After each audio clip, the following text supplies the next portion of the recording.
How's it going, everyone? This is Excalibeard, and how are you guys doing? I wanted to do a vlog today, so I just, stopped by to chat with you guys, tell you a story, tell you a story about my childhood, and about games, and about you know, why I didn't love everything about E3. Um, all of that in one story, if you can believe that. Yeah, let's see. Where to begin? When I was a young child, I was a Nintendo fanboy. Only Nintendo. That's all I cared about. I had a Nintendo, a Super Nintendo, the Nintendo 64, the GameCube, Game Boy non-color, which got stolen, Game Boy Color, Game Boy Advance. I was like, Mr. Nintendo, right here. Right here. That's all I had. I had it all. I was the master of Super Smash Bros. Well, I was more the master of GoldenEye, 007 GoldenEye.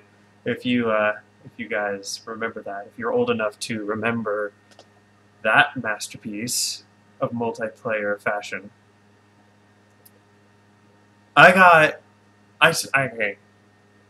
I played so much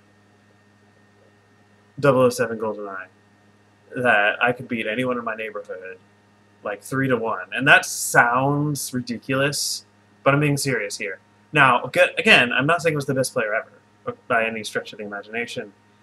I mean, there wasn't any online play, so I couldn't really challenge massive amount of people. I only could challenge, locally, what was in my neighborhood. And I was the only one who owned the game. So, yeah, you can imagine why I could do that, why I could beat everybody like that with that. Whereas I couldn't do that with Super Smash Bros. I was just really good at it. I wasn't like the absolute dominator of it. But still, you get my drift. So you can imagine what a leap of faith it was for me to buy a PlayStation 2. Just, you can imagine that leap of faith, that jump into a new environment of gaming. But here's what happened. I had to do it because Kingdom Hearts. When I first saw the trailer of Kingdom Hearts, it looked like garbage to me. I mean, whatever. Disney, and Final Fantasy? Cloud? And you just do that. And it looked like a bad fan fiction. And, I never really saw good fan fiction. So, yeah, that's what I associated it with. But, demos, man. Those ones at Walmart or Best Buy or whatever, if Best Buy existed anymore. You just walk in, you start playing whatever game they had up there. Man! It sure got me sold. It was on Destiny Island. Kingdom Hearts 1, there was Riku. Boom. And I fought him. It was in the, very beginning of the game. But, you're Sora, and I was just playing and fighting him. And man, that was a difficult battle, and I was intrigued with the character. And it was like, what game is this? It was Kingdom Hearts. It's like, wait, this isn't Final Fantasy or Disney. This is something new and something weird. And I bought it. Not then. I bought it, like, a month later because I was just a kid. I didn't have money. So, yeah. I bought it a month later. But, yeah, man, I was blown away. Boom! Kaboom! I bought it with my birthday money mostly, but also because it was like, you know, $200 with the remote and the system and all that. I talked Grandma into giving me some more birthday money for me to do that. But it was a really good deal at the time. I mean, you know, my parents were really angry at me. But I had it. I bought it. I did it. And man, I had that thing for the longest time. I have a new one now. Well, a different one. Because that one finally got so old that I ran it into dirt, basically. I played that thing into dirt. But, man, it stuck with me for a long time. I loved that thing. And still playing the games. Then Kingdom Hearts 2. I wasn't expecting it to be that good, but man, it was. And I like it like above and beyond Kingdom Hearts 1. I really do. Even though it doesn't have as much of Riku in it, and Riku is really one of my favorite characters in it. But I mean, you know, Chain of Memories had a lot more of him in the turnaround part.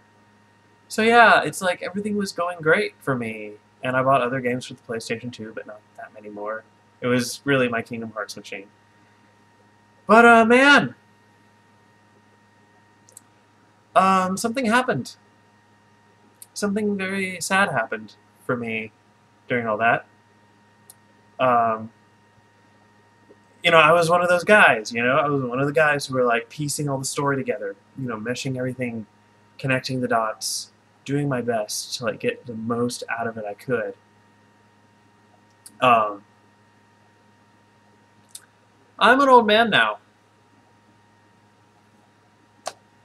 Where's Kingdom Hearts 3? Where's Kingdom Hearts 3? You know, there was like a ton of other Kingdom Hearts games that I didn't play just because I don't care about them. After Chain of Memories, it was like, I pretty much figured it out. It's like, you know what? All these other Kingdom Hearts games until Kingdom Hearts 3 are basically just going to rehash out a lot of stuff that I don't want rehashed out. And I know that there's going to be some new material, but a lot of it is probably going to be weird and not very much to my liking. I mean, Kingdom Hearts, though, it made me see the potential of what fan games can be. Even though it's not I know it's not a fan-made game, but as far as like fan fiction is concerned, that could have been fan fiction. That was basically fan fiction, except instead of fans making it, the creators made it. I mean, come on, guys. That's what it was. But it was great. I loved it. And you know what? When the first Kingdom Hearts 3 trailer came out, I got stoked. I was like, yeah, if you would have done this 9 years ago, I would be more stoked. Or less stoked, I guess. I would have been happier about it, especially since they didn't do a release date. But then, you know, I was waiting for E3. I waited for E3 to happen, to give me a date, to give me a release date. And man, in the E3, they teased. They treated the Kingdom Hearts 3 people horribly. They teased you. They prodded you. They like baited you and switched you, bait switch, and just over and over and over again. And then when I finally did give you Kingdom Hearts 3, the new trailer, you know, it wasn't good enough. It wasn't good enough. And then why I say that is because there's not a release date still. They give you like some like in-game combat, which basically looks almost exactly like the combat in Kingdom Hearts 1 and 2. Except maybe a little bit different limits and stuff like that. But basically the same. Which is fine. It's the same type of game. It's the third in the series. And they gave you like a little bit of a heads up with like the 2 new characters that they showed, and they're playing chess and all that. That's great. That's great. Fine. So when can I play it? Can I play it Can I play it next year? Can I play it? Can I play it? Is this for my grandkids? You know, are they waiting until the people who played the first game as a kid die? Is that what they're waiting for? Because that's what it feels like right now. And I know that's like blowing things out of proportion. But I mean, what if you were waiting? What if you were waiting for something that you were passionate about and you first heard about it, that, oh, this thing might exist in 15 years.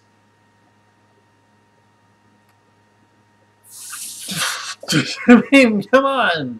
Yeah, that trailer that was shown on E3, 9 years ago, that would have been fine. That would have been great. I would have been stoked and happy with them with that. It's like, yeah, fine. But no, I'm not happy. I'm not. I wish I could get behind the bandwagon right now with everybody else and be Mr. Happykins. But I am not. I am not excited right now. I am infuriated. And that got me thinking, why are they treating us this way? Why are they doing this? Other than, making all these sequels in between for more money. Unless that's just it. But then, I got to thinking, what would it take to get people to not buy Kingdom Hearts 3 when it actually does come out? What level of incompetence would it take to get me to not play it? Me personally. And that's when I discovered something really disgusting about myself. I don't know!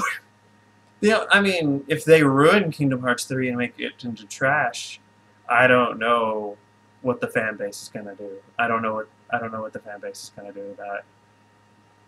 It's gonna be ugly. I mean, I was angry at Mass Effect 3, but I mean, I'm not going to do anything violent. I'm not that type of guy, but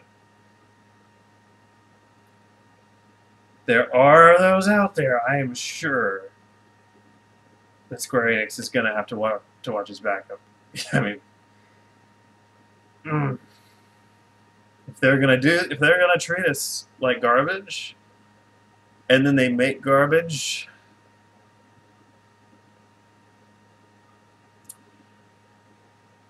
but yeah, we'll see. That story is not yet written. That story is not yet finished.